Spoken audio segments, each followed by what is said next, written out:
And we're the two gay reefers. Hey reefers, how are you today? We're outside for a change, out in the lovely sunshine, celebrating 1,000 subscribers on YouTube. Yay! It's taken a long time, guys. 2.5 years or so since we first started the channel. And we'd just like to take this time to thank all of our followers and subscribers, both on Instagram and on YouTube and Facebook, of course. You guys are fantastic. Thank you so much for your support over the last couple of years. So what we're going to do today is we're going to talk a little bit about how we actually started, and also give a few tips on how beginners can get into this hobby as well. This is reefing, not YouTubing. Exactly. As you all know, reefing, once you start looking at it, it's a lot more complicated than freshwater. Very. I know when we started, it was an absolute minefield, so we're going to help you navigate a little bit through that minefield.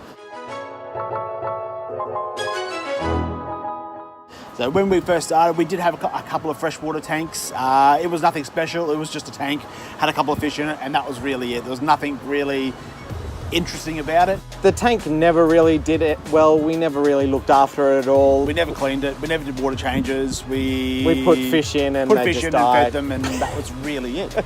Yeah. What changed though is we went on a cruise and we went snorkeling, and we just snorkeled off the beach and we saw fish we'd never seen before. We saw coral. It was just all there in front of us, and we sort of got back on the boat after the trip to the island and went, why don't we do this at home? Like we knew it could be done. We knew people out there had reef tanks. We knew it was a whole thing, but we didn't know where to start, what to do, or anything like that.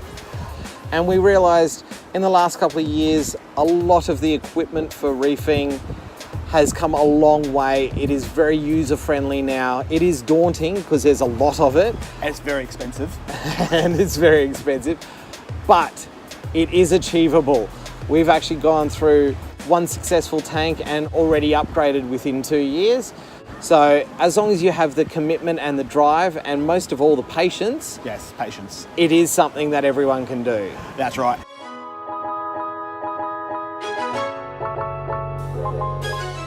So the first step we did, we went around a couple of the local fish shops in Brisbane here. So I think the first one we ever went into was Atlas, I'd say, only because we knew that fish shop from the freshwater fish day. Then we realised that Galleria Aquatica is literally 2 minutes from our house.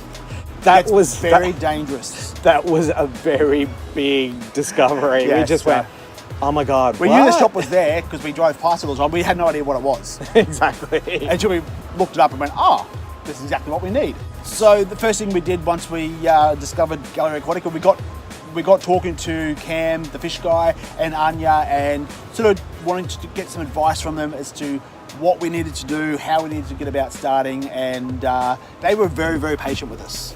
Very patient, and gave us lots of information and suggestions on how to actually start in the hobby.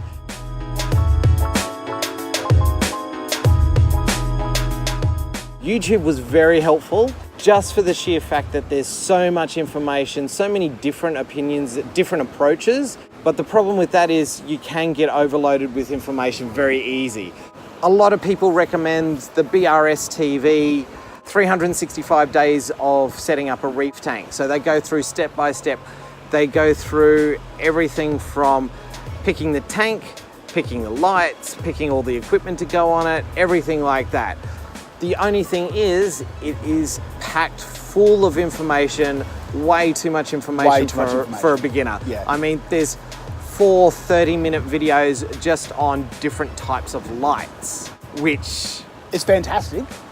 Fantastic. But then at the end of it, you don't know which one you want. Exactly right, exactly right. I found one of the most helpful things on YouTube was Mr. Saltwater Tank. He breaks it down for the beginner. He uses nice, simple language. And he also has an ebook. Probably the best thing about YouTube is you do get to see a lot of honest reefers out there and watch them make mistakes as well. So follow a few of those. A good one of those is Inappropriate Reefer and ourselves, obviously. Reefers, of course. We have plenty of videos within our channel that of the steps that we've gone through of building the tanks, the goods, the bads, the uglies. Yeah, if you need something, look for it within our channel. Look at Inappropriate Reefer. Look at Mr. Saltwater Tank. Look at BRS TV. I would recommend joining Facebook forums and asking questions on there. They're always very helpful as well. They can be helpful. They can also be hindrance as well. So everybody on social media has their own opinion, and as Darren said, you got to take every opinion and then work out the opinion that's going to suit you and run with that.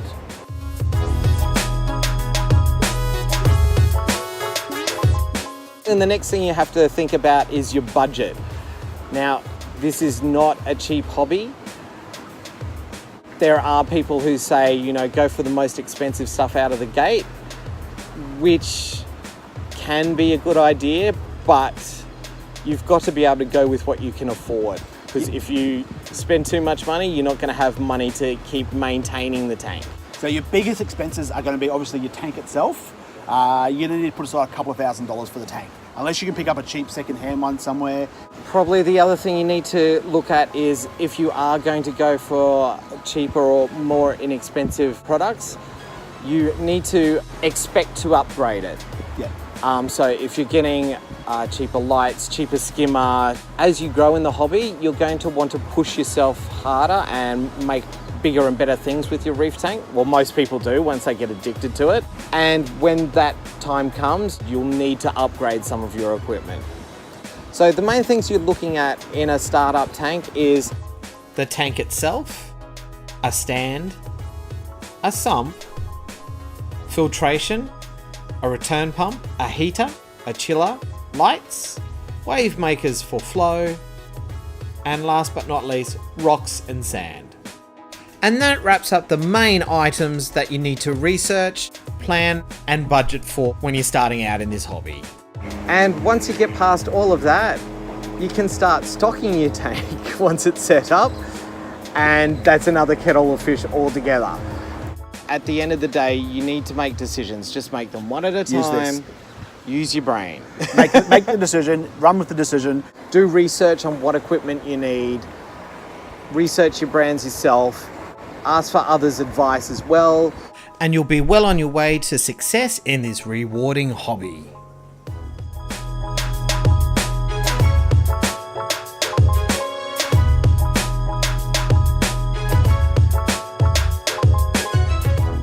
Anyway, guys, I hope you've enjoyed today's video.